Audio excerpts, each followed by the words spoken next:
And specifically then, what role does kind of the loan system play then, Liam? Because again, that's usually comes without a fee, not all the time, but that's another avenue that you can lean on. But I suppose that from both sides of things, where you might have a player at the club that might not be ready for the first team now, but you can then loan them out to then hopefully they come back a better player for next season. But obviously then you can also build your squad around loans from other players. So do you rely much on loan players there, like in terms of how you see the loan system fitting into the squad building aspect, really? Yeah, so for me, the loan side has two aspects, well, it's three aspects.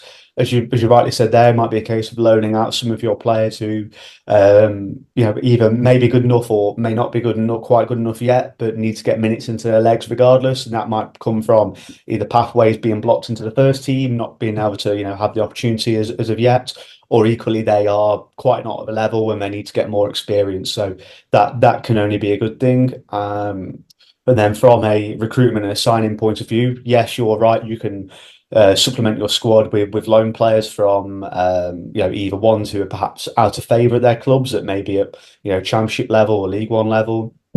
Additionally, it might be a case of looking to take a younger player from a Premier League's under 21 side.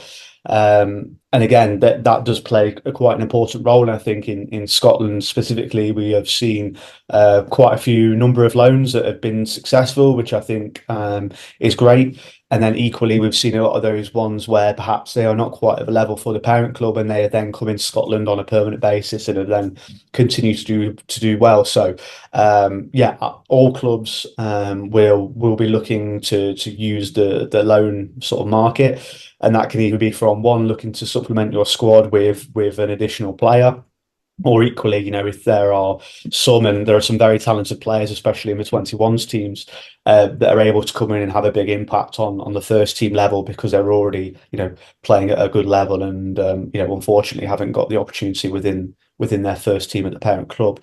And then thirdly, for me, which is sort of specifically for us, which is something we've done, is that players from foreign markets that we may want is perhaps looking to do a loan signing with them with an option to buy them. And I think we've seen more clubs utilise this. And I think with the power and sort of the size of the transfer market now with fees and wages, we've seen a lot more clubs do this, is moving players on and having an option to buy them. And I think, again, that can be a good option to get the player in the building, to be able to see them in your environment. And it's not, it allows you to see that they're going to transition, to see how they settle, and then ultimately see how they do on the pitch before exercising that option to purchase them as well. So there's many ways of utilising the loan market, and I would certainly suggest that it has a good function and purpose within football.